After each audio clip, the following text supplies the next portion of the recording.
Bonjour mes amis, autrefois on a parlé sur les résistances, c'est-à-dire le premier élément des composants électroniques.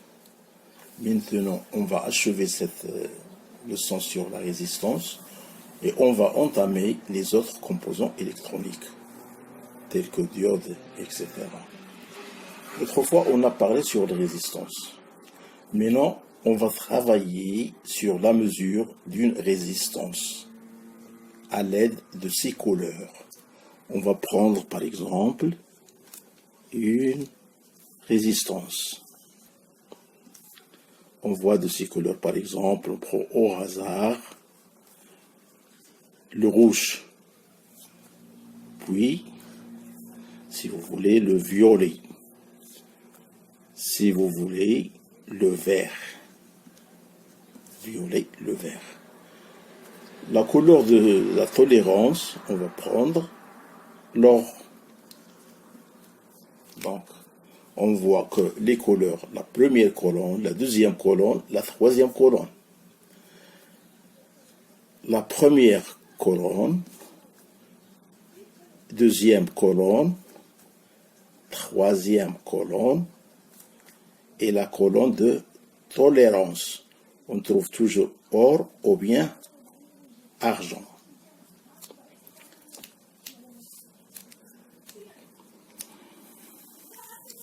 Notre tableau, c'est comme ça.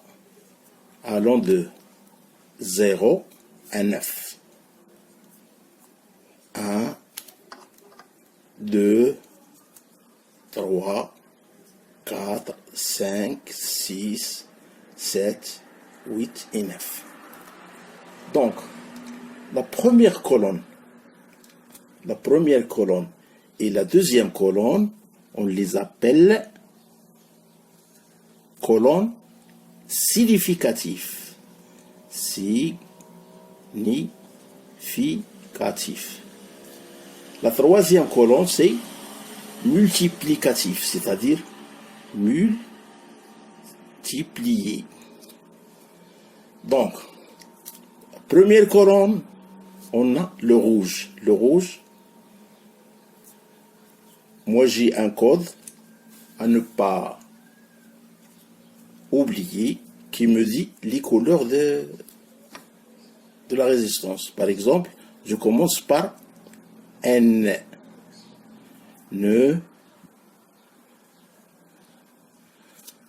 M, rouge, où je vais votre grand bâtiment. Chacun peut faire des synonymes pour ne pas oublier les couleurs. Par exemple, ici, noir, marron, rouge, orange, jaune, vert, bleu, vert, gris et blanc. Ok? Donc, on a ici le rouge. Le rouge, dans le tableau, c'est 2. Je vais faire, de la première colonne, je vais mettre 2. Ça, d'une part. Violet. Violet, dans le tableau, c'est 7. Voilà, violet, c'est 7. Et le vert. Et le vert, c'est quoi? Dans notre tableau, c'est le 5. Donc, fois 10 à la puissance 5. OK? Donc, la mesure de notre résistance est 27 fois 10 à la puissance 5. OK.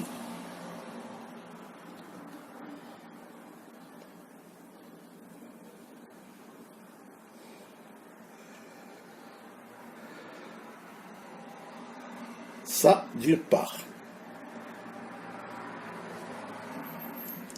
Là, bien sûr, ici, pour la quatrième colonne, plus ou moins. Pour l'or, c'est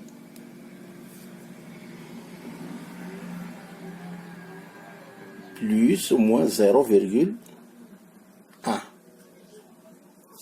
La valeur qu'on a trouvée, on lui ajoute un pourcentage, si vous voulez, de 5 à 10%.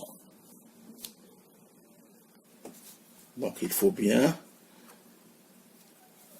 apprendre par cœur ce tableau, c'est-à-dire 0 à 9, et les couleurs.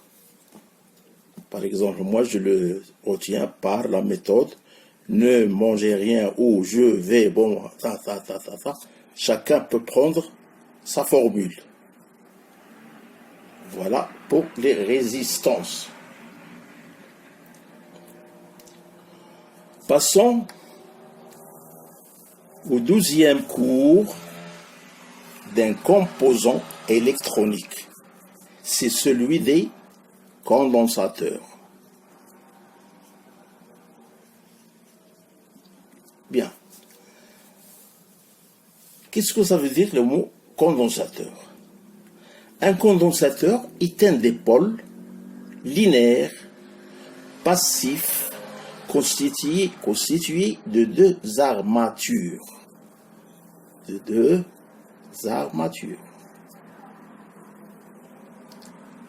Voilà. Première armature, deuxième armature, qu'on appelle la première armature plus Q et moins Q. Ok? Donc, moins Q plus deux armatures, il faut qu'elle soit métallique. Ça, ce sont des charges. Donc, les armatures. Donc, j'ai dit qu'un condensateur est un dipôle linéaire passif constitué de deux armatures séparées par un diélectrique. Il n'y a pas de relation ou bien de continuité entre ces deux armatures. Sous l'action d'une tension UT. Bien sûr, une fois qu'on parle sur des condensateurs, on parle des tensions. Des charges vont s'accumuler les unes aux faces des autres. Donc il y a un changement entre les charges positives et les charges négatives. Dans ce cas, le condensateur est caractérisé par le coefficient de proportionnalité entre la quantité de charge emmagasinée et la tension. C'est-à-dire, notre courant en fonction de temps est égal C, c'est-à-dire condensateur, avec la dérivée de la tension sur dt. Dans ce cas-là, notre condensateur se charge en fonction des t, c'est-à-dire une différentialité du temps. Cela d'une part. C, la capacité C dépend à la fois de la géométrie des armatures et de la nature du diélectrique. Qu'est-ce que ça veut dire le mot diélectrique? C'est le vide qu'il y a entre les armatures. Exemple. La capacité d'un condensateur plan de section S dont le diélectrique possède une épaisseur E. Voilà. La capacité est égale à un diélectrique fois la section, comme j'ai dit, sur une épaisseur E.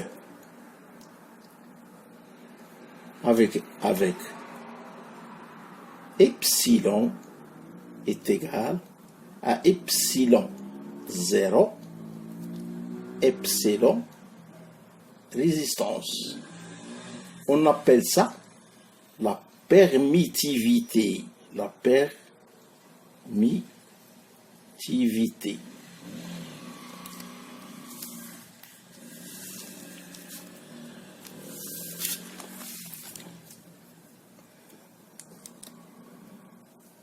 J'ai dit qu'on l'appelle l'epsilon, on l'appelle permissivité du diélectrique.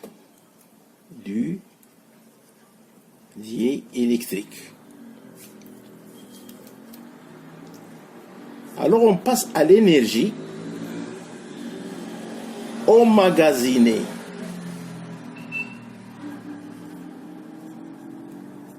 Une fois qu'on parle sur les condensateurs, on parle de l'énergie.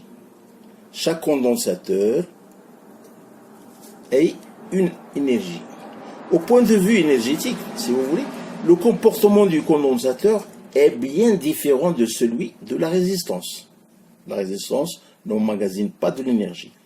Tandis que le condensateur, elle emmagasine de l'énergie. Alors que cette dernière dissipe d'énergie électrique en la transformant en chaleur. Le condensateur emmagasine de l'énergie électrique quand il se charge, après sa charge. Il la restitue lorsqu'il se décharge. Donc on voit que le condensateur se charge et se décharge. Il n'y a que très peu de pertes d'énergie électrique. Le condensateur chargé forme donc une réserve d'énergie. Déjà on a dit qu'elle emmagasine de l'énergie. Cette énergie s'exprime en fonction de sa capacité C et de la quantité de charge stockée Q. On voit par E qui est le champ électrique qui est égal à la moitié, c'est-à-dire 1/2 notre tension débit Q qui est égal à 1/2 CU carré. Donc la puissance électrique P qui est égale à dE sur dt en fonction de temps.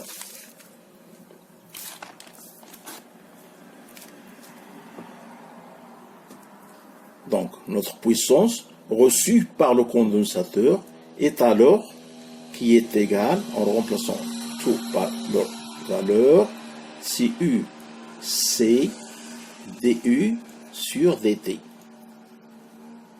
qui est égal U en fonction de temps fois I en fonction de temps.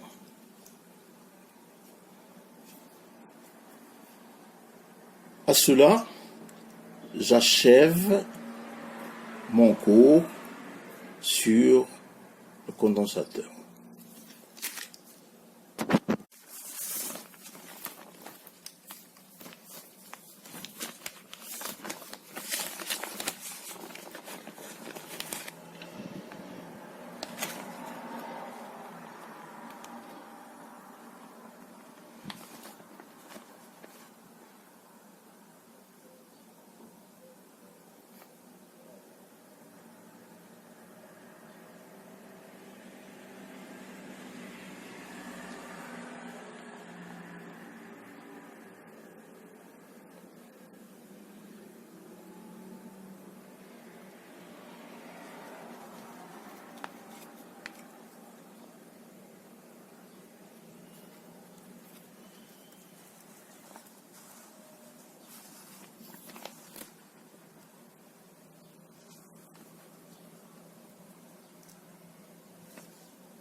Bonjour mes amis, autrefois on a parlé sur les résistances, c'est-à-dire le premier élément des composants électroniques. Maintenant on va achever cette leçon sur la résistance et on va entamer les autres composants électroniques, tels que diodes, etc. Autrefois on a parlé sur les résistances. Maintenant on va travailler sur la mesure d'une résistance à l'aide de ses couleurs. On va prendre par exemple une résistance. On voit de ces couleurs par exemple, on prend au hasard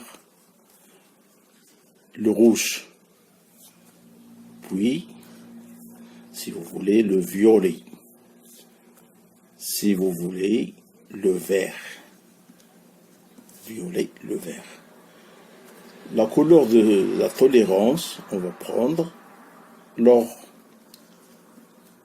Donc, on voit que les couleurs, la première colonne, la deuxième colonne, la troisième colonne.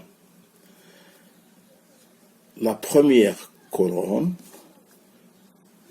deuxième colonne, troisième colonne et la colonne de tolérance.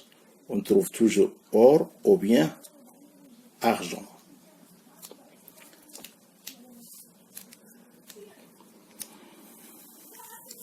Notre tableau, c'est comme ça.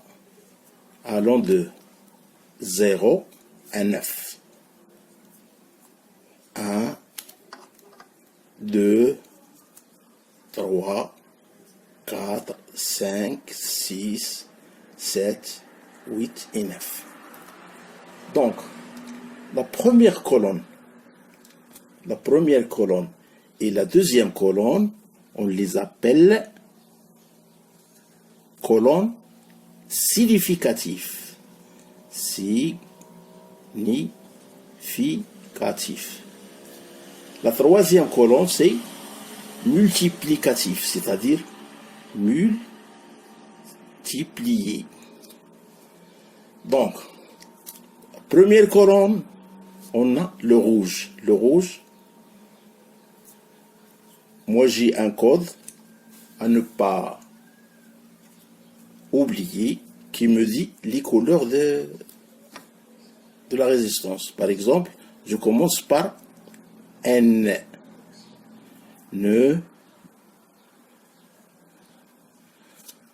M, rouge, où je vais votre grand bâtiment. Chacun peut faire des synonymes pour ne pas oublier les couleurs. Par exemple, ici, noir, marron, rouge, orange, jaune, vert, bleu, vert, gris et blanc. Ok? Donc, on a ici le rouge. Le rouge, dans le tableau, c'est 2. Je vais faire, de la première colonne, je vais mettre 2. Ça, d'une part. Violet. Violet, dans le tableau, c'est 7. Voilà, violet, c'est 7. Et le vert. Et le vert, c'est quoi? Dans notre tableau, c'est le 5. Donc, fois 10 à la puissance 5. OK? Donc, la mesure de notre résistance est 27 fois 10 à la puissance 5. OK.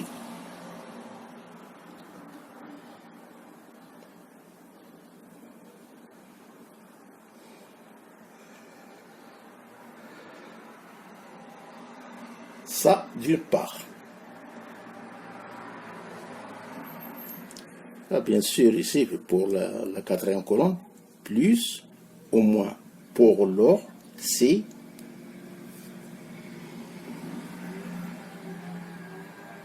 plus ou moins 0,1. La valeur qu'on a trouvée, on lui ajoute un pourcentage, si vous voulez, de 5 à 10%. Donc il faut bien apprendre par cœur ce tableau, c'est-à-dire 0 à 9, et les couleurs. Par exemple, moi je le retiens par la méthode ne mangez rien ou je vais, bon, Chacun peut prendre sa formule. Voilà pour les résistances. Passons au 12e cours d'un composant électronique. C'est celui des condensateurs. Bien. Qu'est-ce que ça veut dire le mot condensateur? Un condensateur est un dipôle linéaire passif constitué de deux armatures.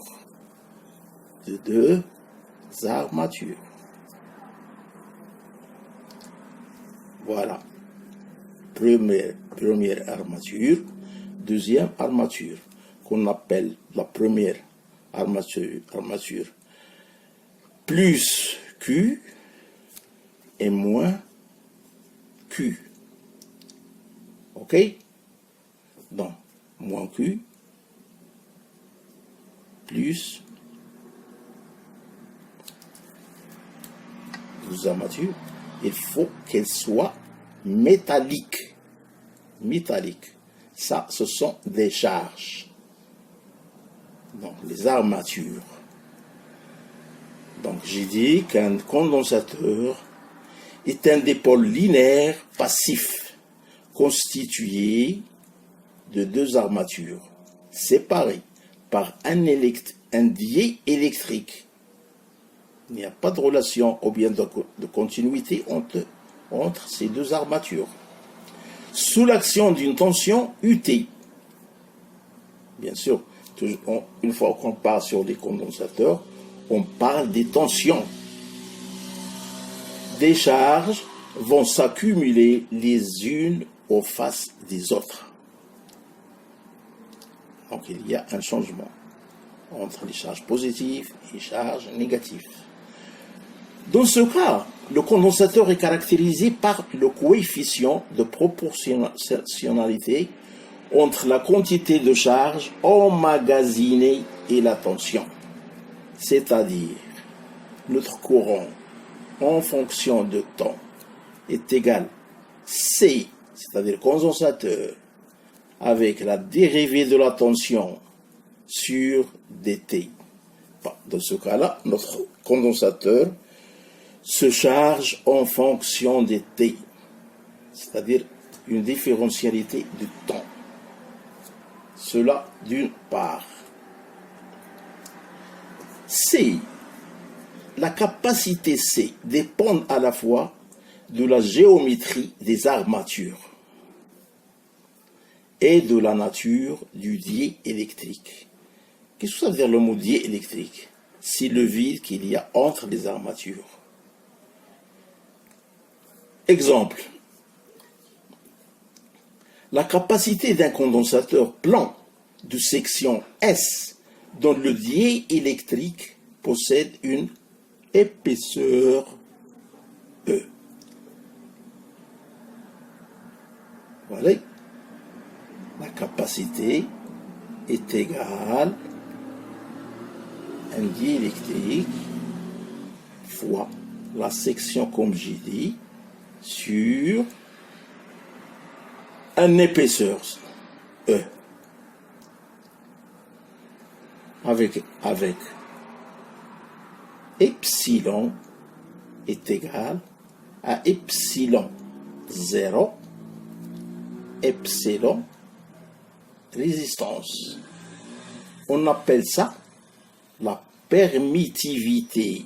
La permittivité.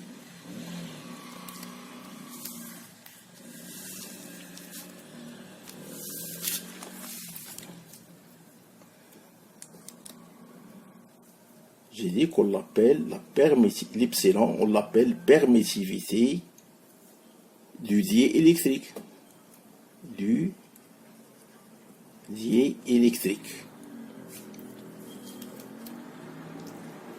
Alors on passe à l'énergie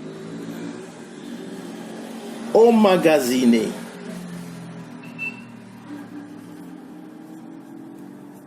Une fois qu'on parle sur les condensateurs, on parle de l'énergie.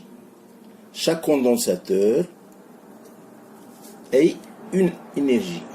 Au point de vue énergétique, si vous voulez, le comportement du condensateur est bien différent de celui de la résistance.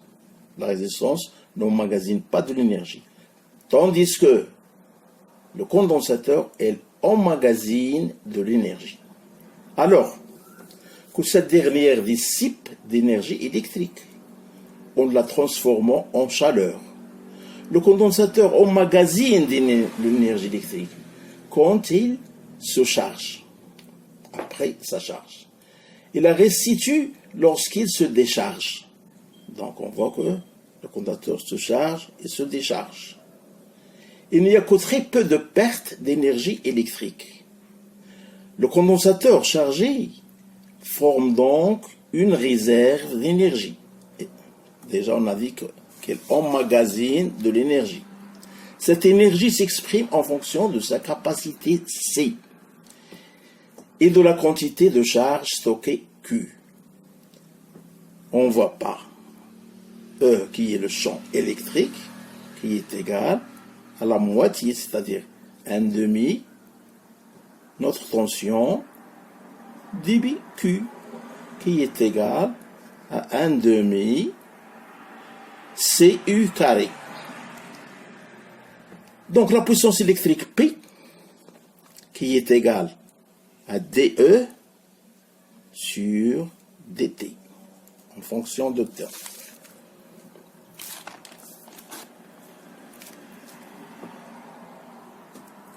Donc notre puissance reçue par le condensateur est alors qui est égale, en remplaçant tout par leur valeur, CU C du sur dt, qui est égal U en fonction de temps fois I en fonction de temps.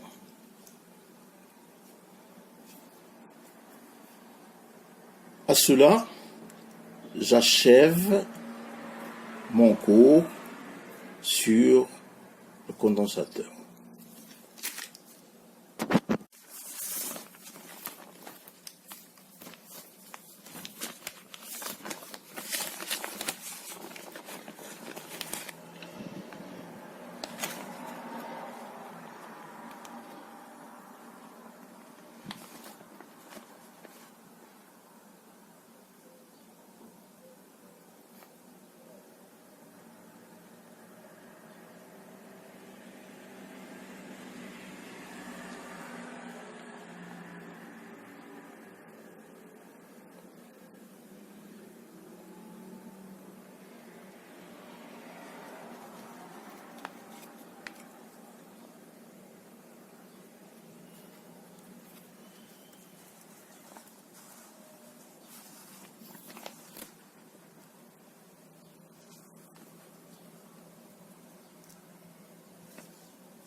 Bonjour nos amis.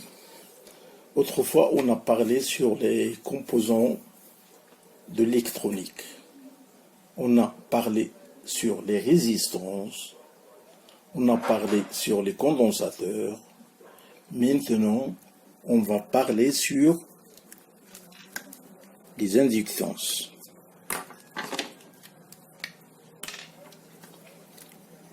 Les inductances.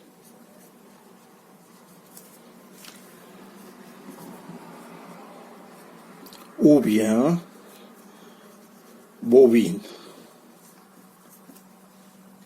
Qui dit inductance dit bobine. Alors, Principes et propriétés des bobines. Une bobine est formée d'un fil enroulé, soit dans l'air, soit sur un noyau magnétique. Un conducteur parcouru par un courant I crée un champ magnétique de flux phi, tel que phi qui est égal à l'inductance Li en fonction de temps. Le coefficient L est l'inductance de la bobine. C'est ça, inductance de la bobine. La loi Lenz-Faraday relie le flux phi à la force électromotrice. D'après la formule qui dit tout conducteur traversé par un courant électrique, il crée un champ magnétique. De cela, on entend la force électromotrice. Avec UT est égal la bobine D phi sur dt. Ok? Avec phi qu'on a dit, phi est égal à Li en fonction de temps. Cela d'une part.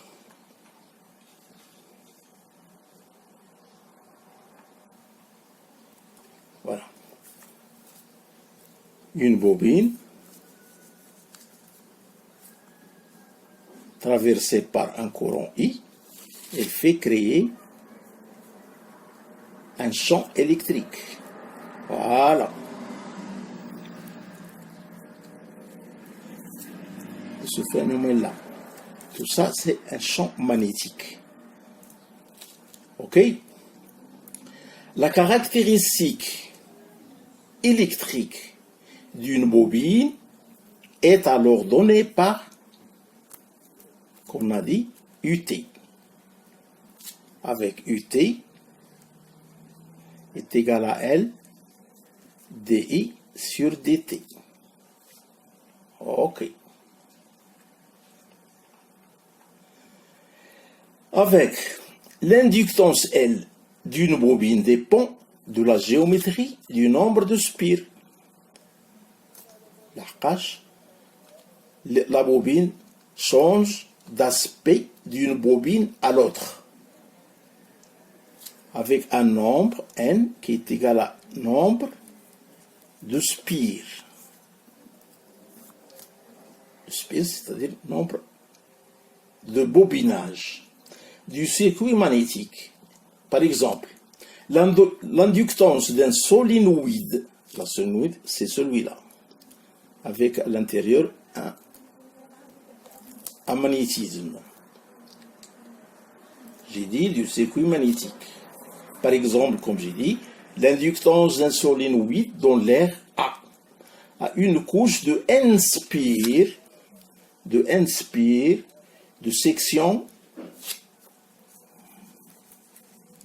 section S, avec la section qui est égale à pi r pr carré, et de longueur L supérieure ou égale au rayon. Dans ce cas-là, L est égal à mu 0. C'est la constante, dans ce cas-là, du cuivre. La section, nombre de spires au carré sur L. Avec mu 0, comme j'ai dit, est égal à 4pi fois 10 à la puissance moins 7. est la perméabilité du vide. C'est la constante. Cela d'une part. Une des caractéristiques utiles d'un bobinage réalisé avec un noyau magnétique, un noyau, comme j'ai dit, un magnétisme, quelconque est la valeur L qui est égale,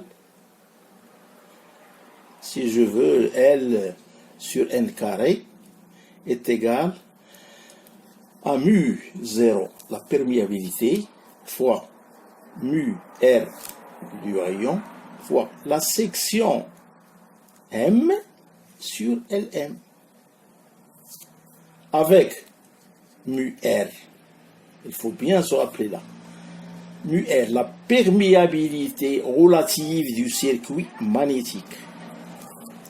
Sm, qui est égal à M est égal à la surface de la longueur moyenne. Surface de la longueur moyenne. Alors, comme le condensateur, la bobine ici aussi, il a une énergie emmagasinée. Qu'est-ce que ça veut dire énergie emmagasinée?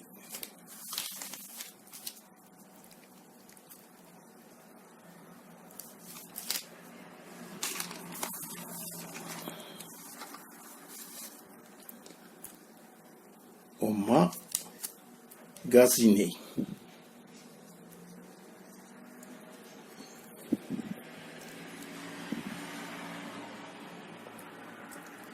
Une bobine emmagasine de l'énergie sous forme électromagnétique lorsqu'elle est parcourue par un courant I.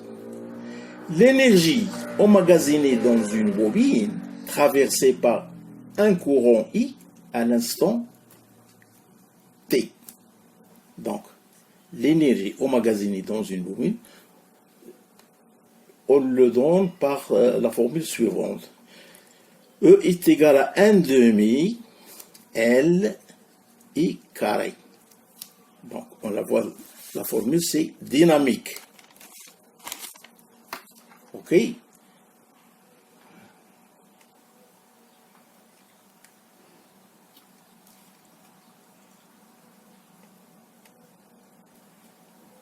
Donc voilà l'énergie, mais la puissance fournie à l'inductance P, qui est égale à 1 demi L dI carré en fonction de temps toujours sur dt.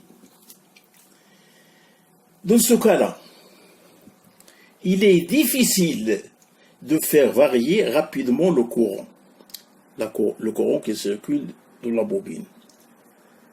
Et ceci d'autant plus que la valeur de son inductance L sera grande.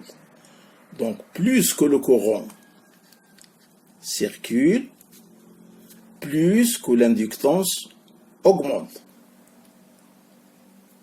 Donc, ils sont proportionnels. E est égal à demi L.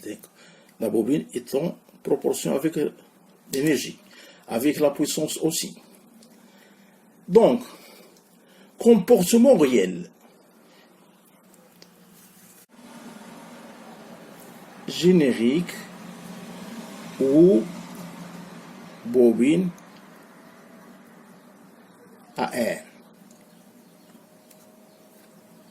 Deuxième partie, bobine à noyau de ferrite qu'on trouve dans les radios, les postes radio, etc. Ça, c'est une bobine à noyau de fer doux.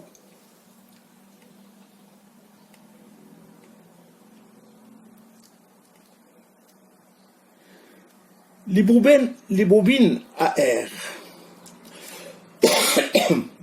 ils ont une faible inductance. saturation magnétique limitée. Pour les fortes inductances, ce sont des bobines noyaux de ferrite. Ils ont une forte inductance. Pour des inductances de 0, par exemple 0,1 microfarad à 10 millihenry. OK? Des bobines miniatures ressemblant à des résistances.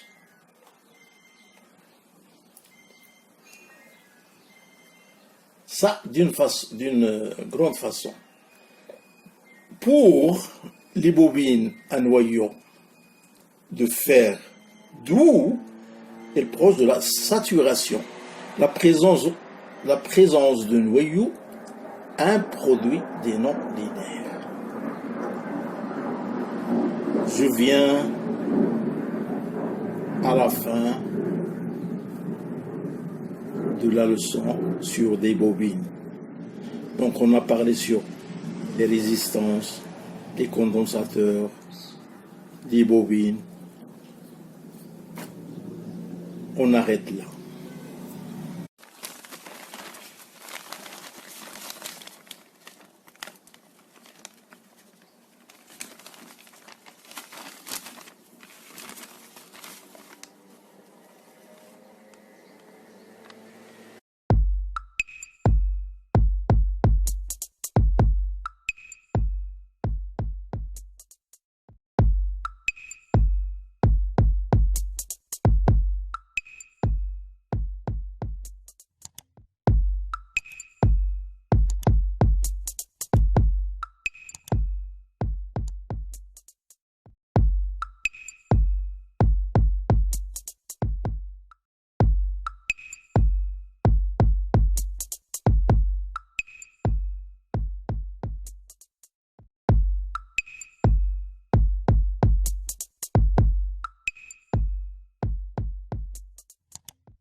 Bonjour nos amis.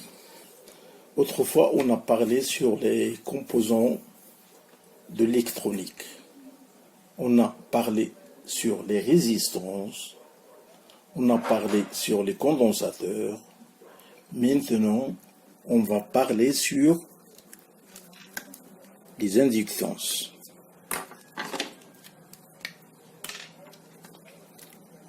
Les inductances.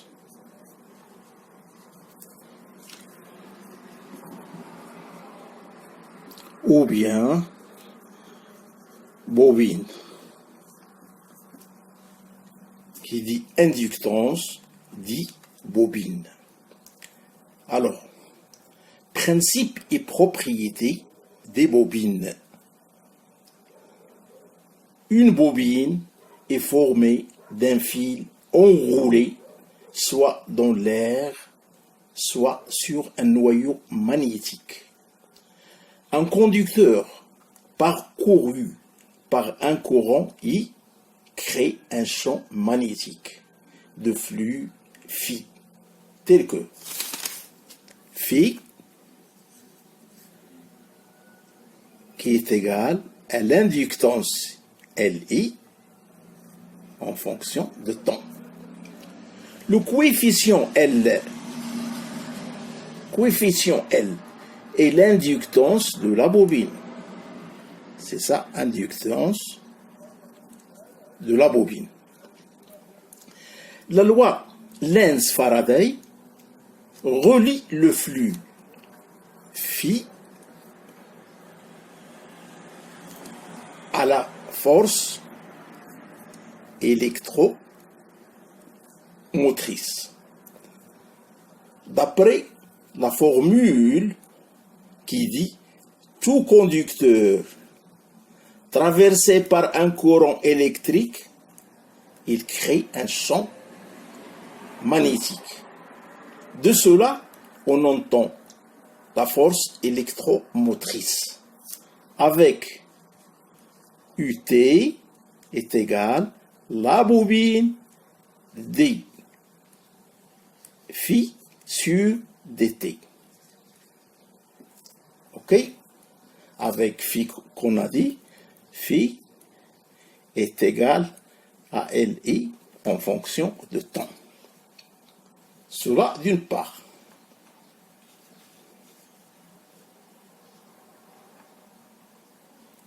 Voilà.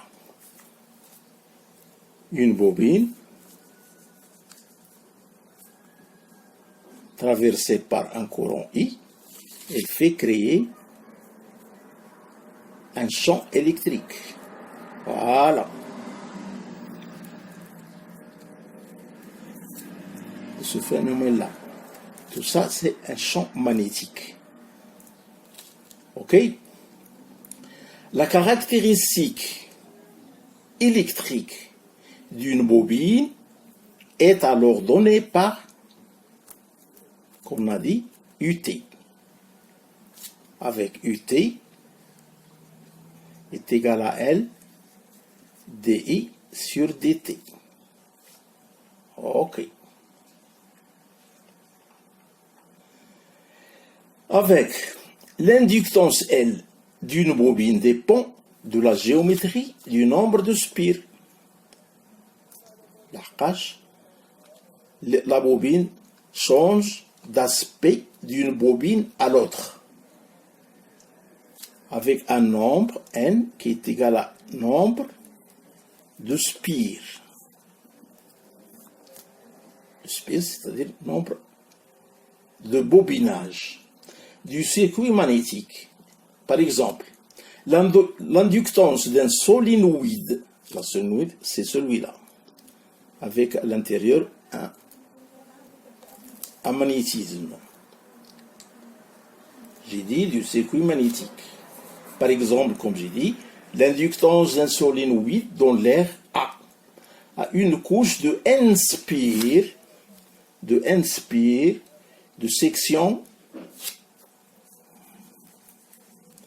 section S,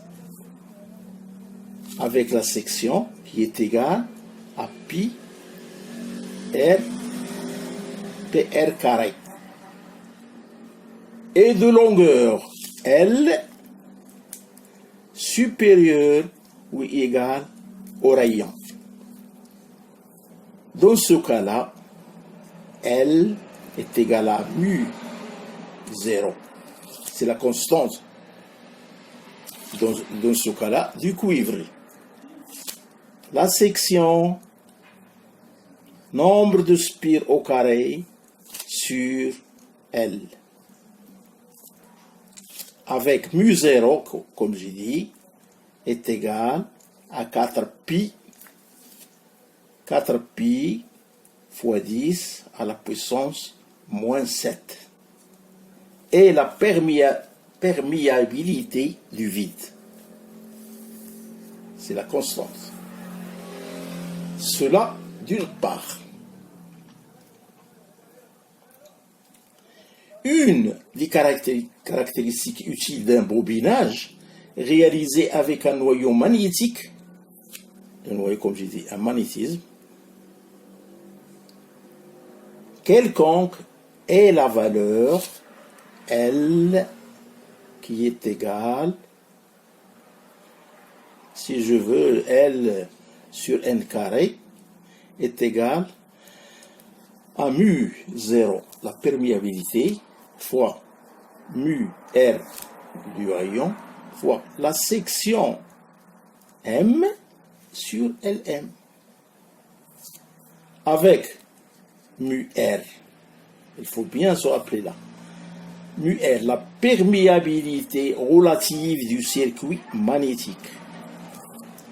Sm, qui est égal à Im, est égal à la surface de la longueur moyenne. Surface de la longueur moyenne.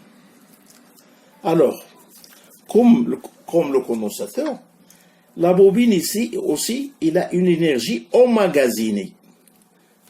Qu'est-ce que ça veut dire énergie emmagasinée?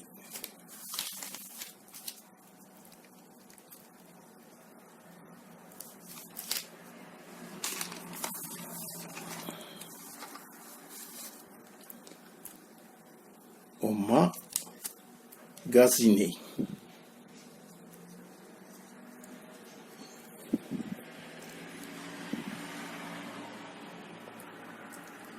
Une bobine emmagasine de l'énergie sous forme électromagnétique lorsqu'elle est parcourue par un courant I. L'énergie emmagasinée dans une bobine traversée par un courant I à l'instant T. Donc, l'énergie emmagasinée dans une bobine, on le donne par la formule suivante. E est égal à 1 demi L I carré. Donc, on la voit, la formule c'est dynamique. OK?